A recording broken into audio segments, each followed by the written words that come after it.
Leilão de direitos sobre o imóvel. Não é leilão do imóvel, é leilão dos direitos sobre o imóvel. Você vai se deparar com esse tipo de situação se você estiver investindo em leilão ou pensar em entrar nessa modalidade de negócio. E não há nenhum problema, você pode entrar nesse tipo de leilão desde que você saiba o que fazer. Entenda primeiro o que significa e saiba resolver as questões que precisam ser resolvidas. E eu vou te ensinar isso agora nesse vídeo. Primeiro eu vou te mostrar o que é exatamente leilão de direitos sobre o imóvel. Por que que se fala isso, tá? E a pergunta que se tem que fazer, se é um leilão de direitos que o devedor tem sobre o imóvel, qual é, né? Quais são esses direitos? É de 100% sobre o imóvel, é de 50% sobre o imóvel, ou seja, esses direitos do devedor representam que percentual sobre o imóvel? Na análise da documentação, você vai perceber. Você só não pode errar na análise da documentação. E se você sabe ler, tem um bom checklist, tá? Você vai saber analisar esse tipo de leilão e não perder uma excelente oportunidade, uma oportunidade lucrativa por falta de conhecimento. Tem muita gente que se aventura, e se você se aventurar nesse tipo de leilão, por entender, né, achando que está comprando um imóvel, e o imóvel está com preço muito bom, altamente lucrativo, tá? Então, assim, você não vai conseguir registrar a carta de arrematação. Você vai comprar, vai arrematar e não vai levar, tá certo? Então, por falta de conhecimento. E aqui nesse vídeo eu vou te mostrar como é que você resolve isso. Primeiro eu quero te mostrar o que é esse tipo de leilão. Então, dê uma olhada aqui na tela. Eu vou estar aqui, ó. Isso aqui é um exemplo, né, lá no leiloeiro, de, ó, um leilão de direitos sobre o apartamento, tá? Jardim Valéria, lá em Guarulhos. Ok, então, opa, é direitos. A questão é que nem sempre isso vem escrito. Às vezes vem leilão do apartamento 140, aqui, com 144 metros quadrados. E não está dizendo que é direitos apenas. Como é que você vai saber isso? Na análise da documentação, quando você seguir o checklist, esse checklist, né, tem dentro do meu método Análise Pro. Depois, caso você queira saber mais, aqui abaixo na descrição desse vídeo, você tem aí o link para você entrar lá no método Análise Pro e dar uma olhada de como funciona esse meu treinamento. Mas olha só, direitos sobre apartamentos, o réu é Eduardo do Carmo. Esse cara aqui é o réu. Você vem aqui em matrícula, você tem que olhar quem é o proprietário que consta na matrícula do imóvel. Então, se eu clicar aqui, ó, aparece para mim a matrícula do imóvel e aqui vai me dizer quem é o proprietário. Olha aqui, o proprietário, Saab Oliveira Construtora. Ah, mas não é o Eduardo do Carmo? Não é ele. Mas essa Saab aqui passou para o Eduardo do Carmo? Não, não passou. Tá aqui, ó, acabou. É uma folha só, a matrícula. Uma matrícula, né, enxutinha aqui, sem, né, aparentemente sem problema nenhum. Então, o que acontece? A pessoa que consta na matrícula do imóvel não é a mesma pessoa, tá, que consta na ação. Aqui, ó, o réu é Eduardo do Carmo. Ele está sendo executado, tá? Como se ele fosse o proprietário do imóvel, mas não é ele o proprietário. O proprietário, conforme consta aqui, tá? Conforme consta, não é o Eduardo, mas o quem? Saab Oliveira Construtora, ok? Então, quando você verificar que na matrícula do imóvel o proprietário é diferente da pessoa que está lá na ação judicial, é porque, tá, quem consta na matrícula do imóvel pode ter vendido para essa pessoa e essa pessoa não registrou. Pode ter sido isso, ok? Então, de repente, existe um contrato, um compromisso de compra e venda. Mas, na lei brasileira, quem tem a propriedade do imóvel? Quem consta na matrícula do imóvel. Porque a propriedade imobiliária, ela só se dá, só se efetiva com o registro do título aquisitivo lá no cartório de registro de imóvel. Se não tivesse registro lá, a pessoa, a princípio, né, legalmente não é proprietária. A propriedade, a transferência da propriedade, a transmissão da propriedade só se dá com o registro, né, no caso de um leilão, da carta de arrematação. Se você compra o imóvel, com o registro da escritura é que o imóvel é transferido para você. Então, aqui nesse caso, nesse leilão, na matrícula do imóvel consta uma pessoa, né, uma empresa diferente do executado. O que dá a entender? Que a pessoa que está sendo executada, ela não é proprietária legalmente, em termos de, né, documento, do imóvel, ok? Agora, o que pode ter acontecido?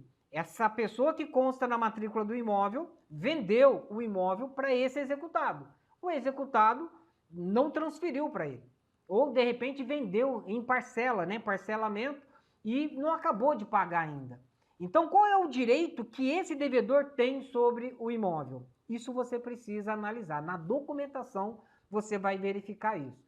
Então, primeira coisa é saber, toda vez que você se deparar que na matrícula do imóvel, o proprietário lá, né, você tem que olhar toda a matrícula para saber quem é a última transmissão, né, ou venda do imóvel foi para quem? Quem é o verdadeiro proprietário que consta na matrícula do imóvel, no documento.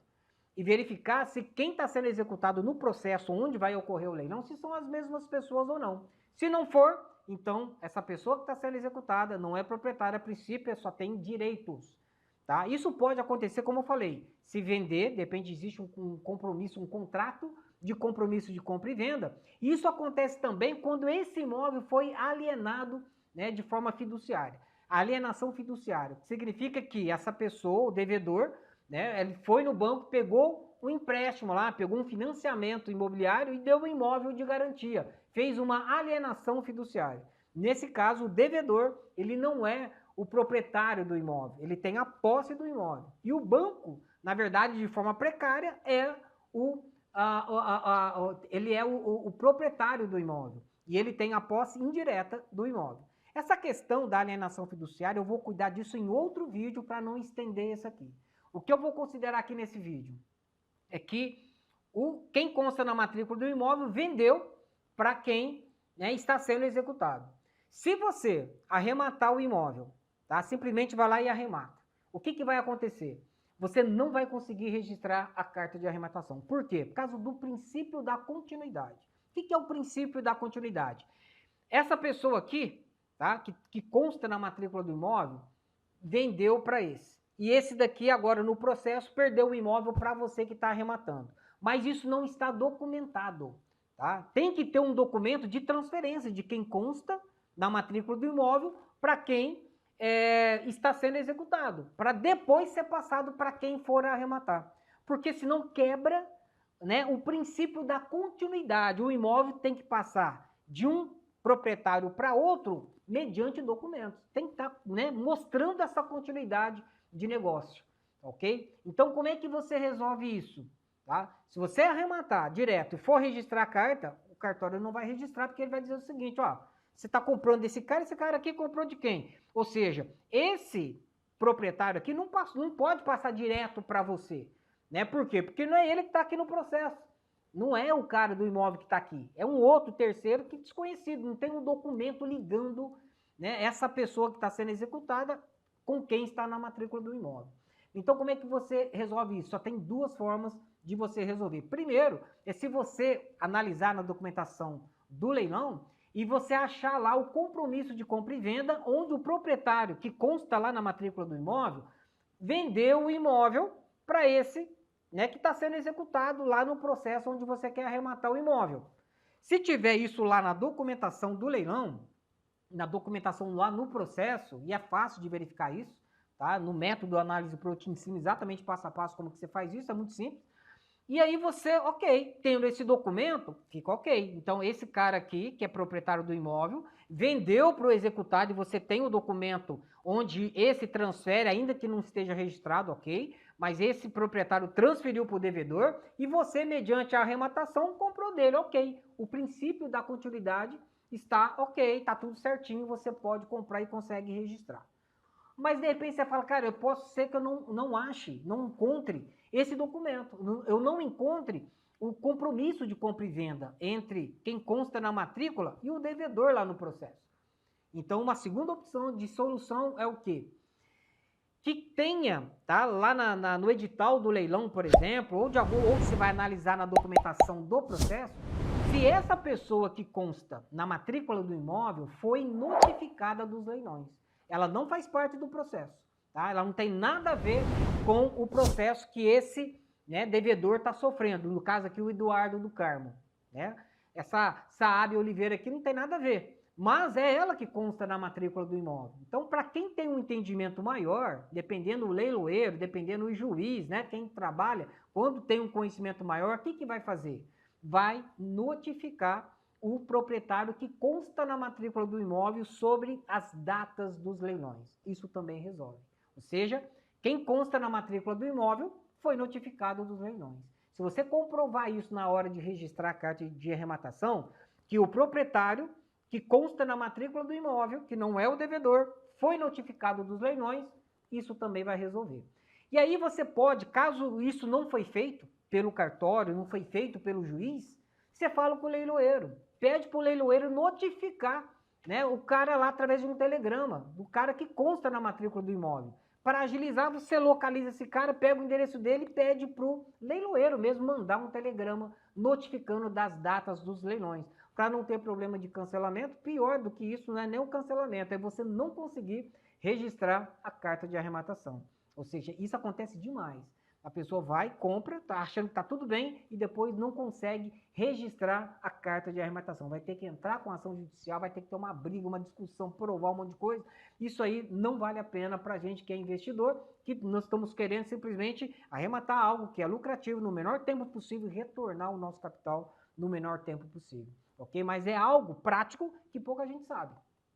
Como lidar com o leilão de direitos sobre o imóvel, tá? Nesse caso aqui, é quando a venda é feita através de um contrato, né, de compromisso de compra e venda. Aí, quando se trata de alienação fiduciária, né, ou seja, o devedor não é proprietário do imóvel porque ele, né, deu esse imóvel lá como alienação fiduciária. Isso eu vou tratar em outro vídeo, fica atento aqui no canal, tá? Você se inscreva aqui no canal para você receber, inclusive, a notificação desse outro vídeo que eu vou fazer, falando sobre isso, tá? Como que você deve proceder. Assina aqui o canal, coloca a notificação. Se você achou também que é interessante essa informação, dê o seu joinha aí, tá bom? Agora, o que é importante? É você saber disso e não perder a oportunidade. Ah, não vou evitar esse tipo de leilão. Nossa, tem muitos leilões assim. E quando a pessoa está com medo, é a hora que a gente tem que entrar. Por ter um conhecimento maior, a gente aproveita as melhores oportunidades. Nunca deixe de participar de um leilão por falta de conhecimento. Adquira conhecimento. É por isso que eu formatei o método Análise Pro exclusivo para investidores, para pessoas que não são advogadas. Tá? Você não sendo advogado, você consegue tranquilamente, né, fazer análise de qualquer tipo de documentação referente a leilões judiciais e extrajudiciais, tá? Seguindo o passo a passo que eu ensino nesse método Análise Pro. Clica aqui em descrição, no link na descrição desse vídeo aqui e você vai entender como é que funciona o método Análise Pro, ok? Qualquer dúvida que você tiver, deixa aqui abaixo, depois eu respondo para você. Tá? No próximo vídeo eu venho com uma outra informação bem relevante para você. Até o próximo.